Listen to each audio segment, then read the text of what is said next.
മേശപ്പുറത്ത് കൈ തൊടാതെ 21 തവണ മറിച്ചിടാനാകും. അങ്ങനെ മറിച്ചിട്ട് ഗിന്നസ് റെക്കോർഡ് നേടിയ പാർട്ടിഷ്യക്കാരനോട് കൂടെ 3 വർഷം കൊണ്ട് 5 ഗിന്നസ് റെക്കോർഡുകൾ സ്വന്തം പേരിലാക്കിയ ഒരു മജീഷ്യനുണ്ട് കണ്ണൂരിൽ.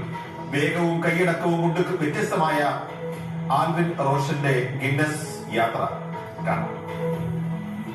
1 മിനിറ്റില് ഈ ഗ്ലാസ് മേശപ്പുറത്തുനിന്ന് കൈ തൊടാതെ 21 തവണ മറിച്ചിടാനാകും. അങ്ങനെ മറിച്ചിട്ട് ഗിന്നസ് റെക്കോർഡ് നേടിയ ഒരു പാപ്പിശ്ശേരിക്കാരനോട് കൂടെ അനിൽ ഒന്ന് കാണിച്ചു കൊടുക്കുക അല്ലെ.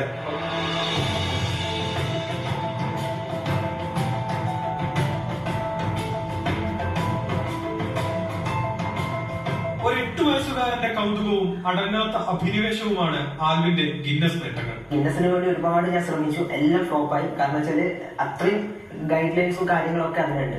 അങ്ങനെ ചെയ്ത് 1 മിനിറ്റ് കൊണ്ട് 76 തീപ്പെട്ടി കമ്പ് സ്റ്റാക്ക് ചെയ്യണം. അത് മാജിക് റിലേറ്റഡ് അല്ല. 2023 വീണ്ടും ഞാൻ മാജിക് കാറ്റഗറി സ്റ്റേജ് ഇലൂഷൻ എന്ന് പറയുന്നൊരു അറ്റംപ്റ്റ് നടത്തി. അതിൽ 11 ട്രിക്സ് അവതരിപ്പിച്ചിട്ടാണ് ആദ്യത്തെ എന്റെ മാജിക്കിലുള്ള റെക്കോർഡ്. ഗിന്നസിന്റെ തിളക്കത്തിനൊപ്പം 2000 വേദികളിൽ നിറഞ്ഞാടി കഴിഞ്ഞു ഈ കലാകാരൻ. അത് 2025 ഗ്ലാസ് ഫ്ലിപ്പ് ചെയ്യുന്ന ഐറ്റം ആദ്യമായിട്ടാണ് ഒരു മജീഷ്യന്റെ ഒരു വീഡിയോ ഗിന്നസ് വേൾഡ് റെക്കോർഡ് അവർ ഒഫീഷ്യൽ ഇൻസ്റ്റാഗ്രാം പേജിൽ പോസ്റ്റ് ചെയ്തിട്ടുണ്ട്. അതൊരു വലിയൊരു ഭാഗ്യമാണ്. കാരണം നമ്മൾ ഒരു ഗിന്നസ് എടുക്കാൻ ആഗ്രഹിക്കുന്നു, അത് 5ലേക്ക് എത്തുന്നു. ഇനിയുള്ള ഒരു ഡ്രീം ഗിന്നസ് ബുക്കിലേക്ക് വരിക. ഗിന്നസ് കിട്ടിയതുകൊണ്ടാണ് ഗിന്നസ് ബുക്കിലെത്തില്ല. ഗിന്നസ് ബുക്കിലേക്ക് അടുത്ത ഒരു ശ്രമമാണ്. ആൽവിൻ മായാജാലം തുടരുകയാണ്, വേദിയിലും ജീവിതത്തിലും. ഏഷ്യാനെറ്റ് ന്യൂസ്, കണ്ണൂർ. നമുക്ക് എല്ലാം എന്ത് ചെയ്യാൻ പറ്റും?